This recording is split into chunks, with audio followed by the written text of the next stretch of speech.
Ya kalau saya sendiri melihatnya memang orang itu kan dilihat dari ucapannya itu ada track record ya.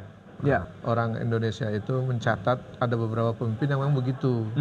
Kebanyakan para politisi itu kalau habis bilang A, besok bilang B. Gitu. Bahkan bukan besoknya, sore udah bilang B lagi. Esok dele, sore tempe. Itu udah berubah lah gitu. Ya. Nah, kalau yang kalau yang begini susah dipercaya. Kita dia ngomong A, B. Bahkan ada beberapa orang yang mengatakan tuh memang membacanya harus dengan mafhum mukhalafat. Iya, jadi makna sebaliknya gitu. Jadi kalau bilang tidak akan menaikkan BBM, itu akan menaikkan itu. Iya, iya.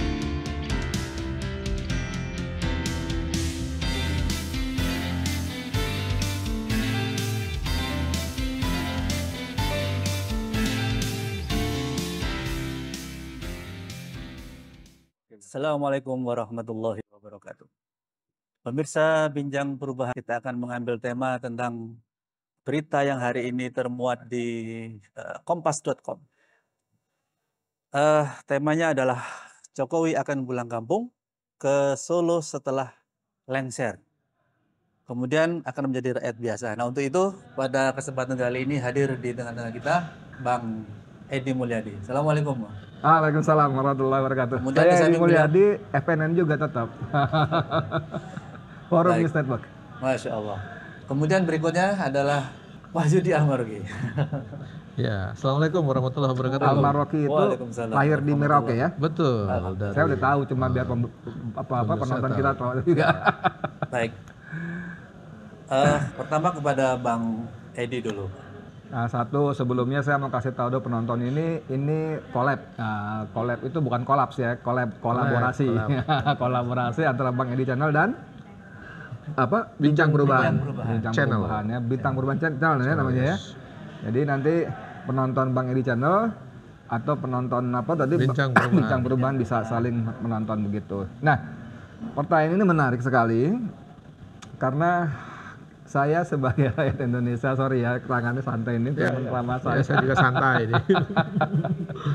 Saya kadung susah percaya sama manusia satu ini, Bos. Susah percayanya karena begitu banyak ucapan dia yang kalau istilah bercandanya emak-emak naik motor, sen ke kiri, tendang belok kanan.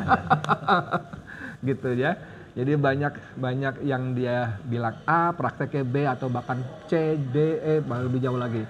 Yang paling gampang ketika misalnya Muslim Arbi, kita kenal ya, Bang Muslim Arbi, aktivis itu mencatat ada 66 janji ucapan Jokowi yang tidak dipenuhi atas ditabrak. Nanti kalau saya jadi presiden stop impor misalnya, gitu kan. Macam-macam lah gitu kalau kita. SMK sudah dipesan 6.000 unit, sampai sekarang algoib gitu.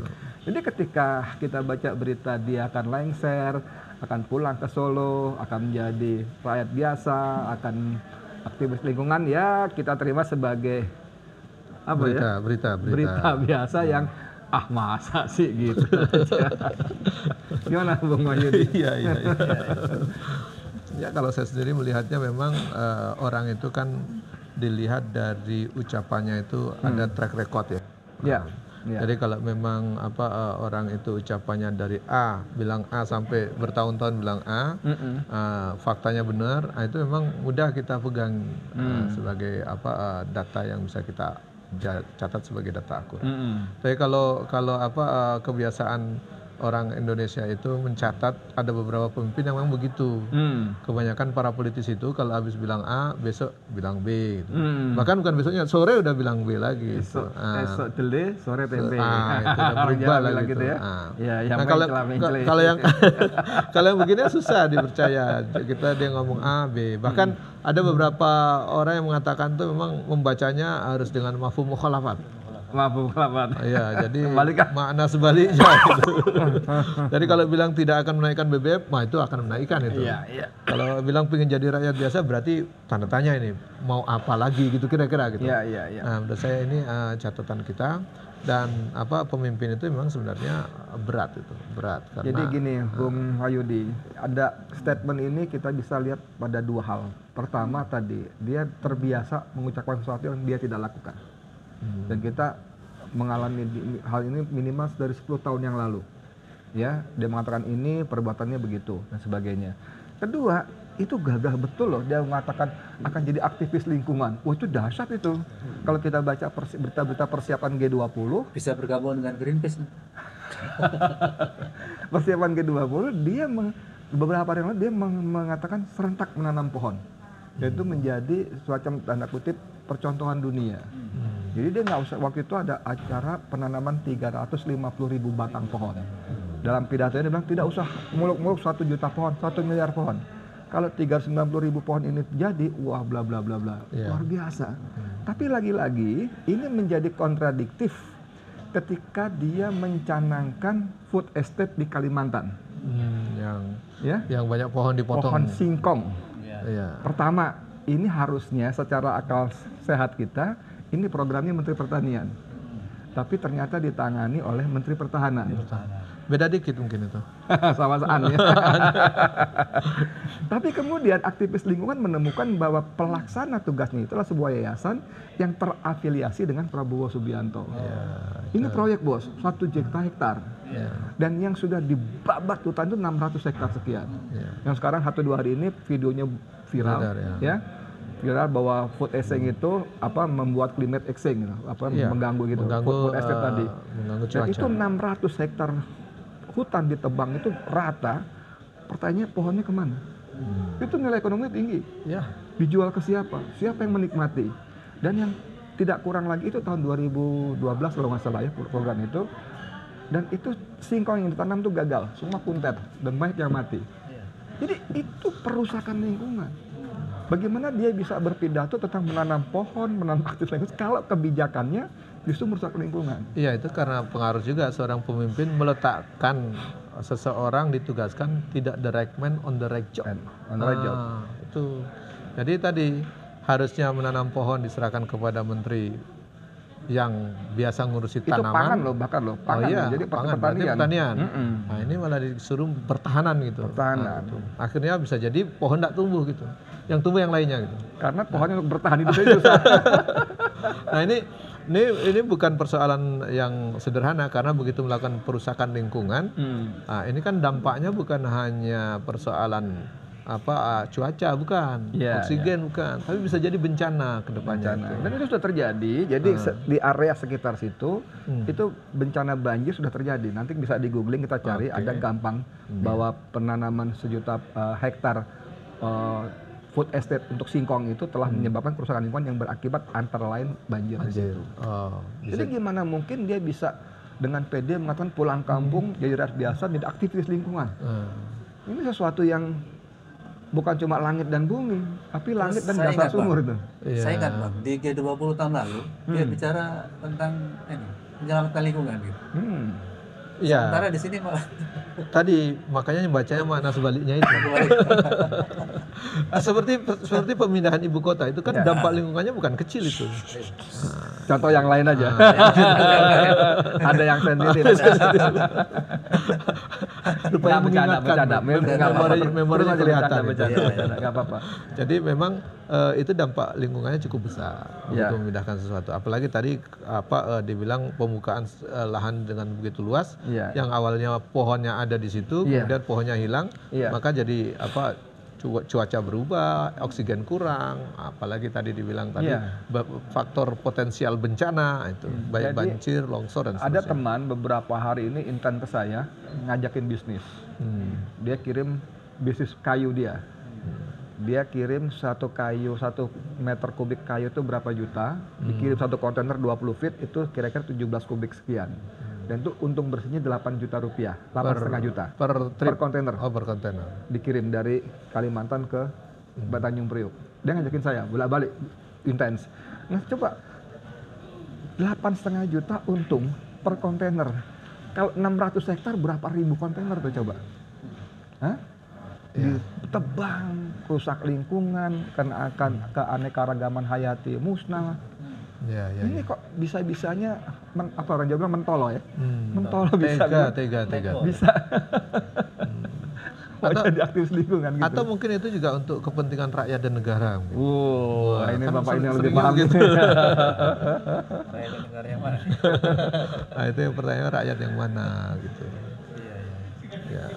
Jadi kalau ditanya gimana Ed? Ya saya sih mendengar itu sebagai sebuah berita yang saya terjemahkan mak-mak naik motor aja. Sen ke kanan belok ke kiri. Ya. Itu dalam pandangan Islam merusak lingkungan itu berat.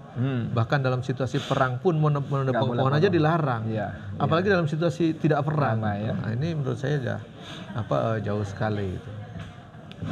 Ya, baik. Ini sangat menarik, Bang Edi dan Bang Wahyudi. Tapi karena waktu kita terbatas ini, yang mau ditambahkan? Jadi menariknya adalah bahwa ini kan kaitan dengan G20 ya.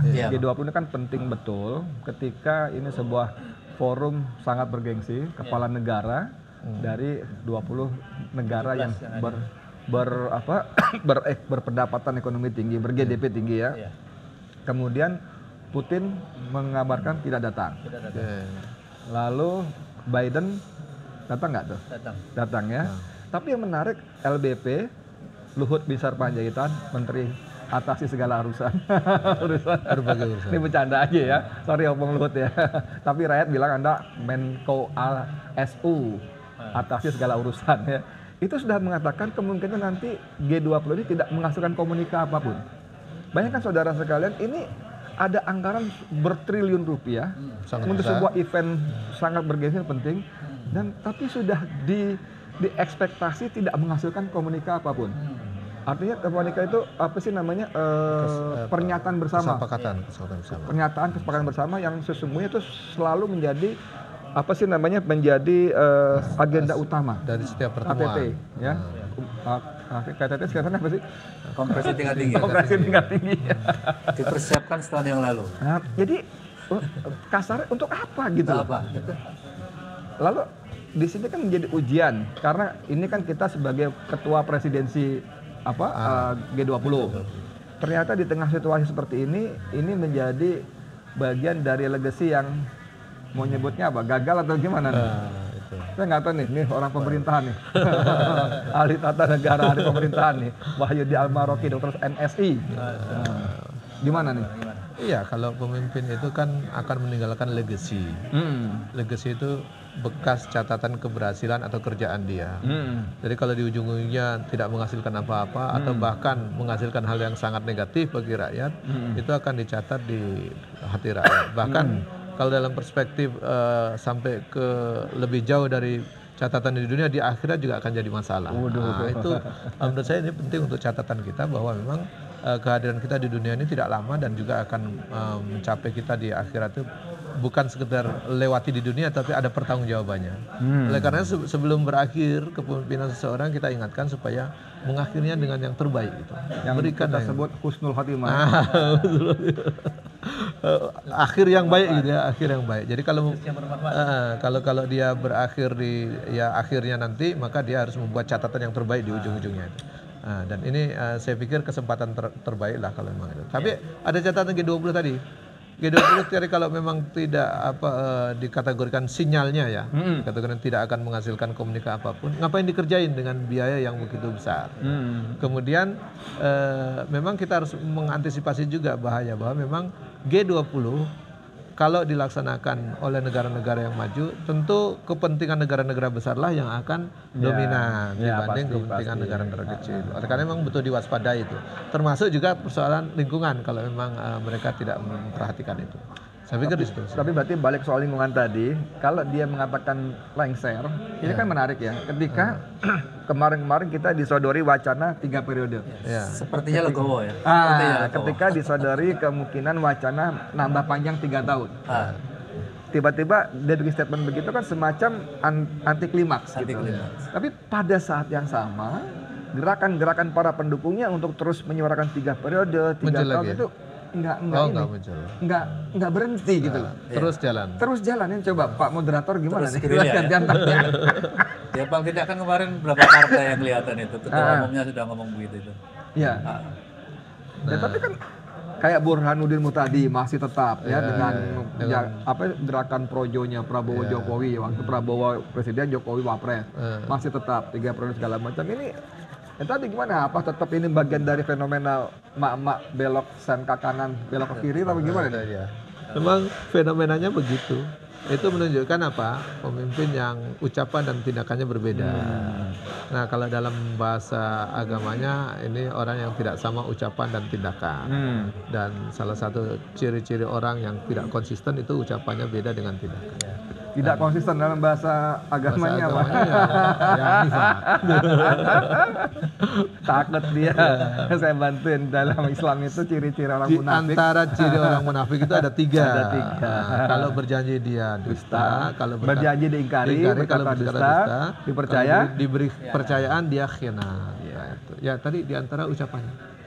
Saya nggak tahu lah yang ketiga itu terpenuhi semua atau tidak gitu. Ya kita mengingatkan supaya ciri-ciri itu jangan terjadi lagi. Nah, itu closing statement ya. Masya Allah. Ya. Nah, sebagaimana tadi sampaikan, sebenarnya ini sangat menarik dan bisa panjang durasinya. Tapi karena waktu kita memang terbatas, udah diusir-usir sampai tempat. Kesibukan beliau berdua ini, maka kita akan cukupkan. Insya Allah kita lanjutkan di pinjang perubahan berikutnya. Terima kasih Bang Edi, Siap. Bang Wahyudi. Kita akan ketemu lagi pada kesempatan berikutnya. Assalamualaikum warahmatullahi wabarakatuh. Waalaikumsalam warahmatullahi wabarakatuh.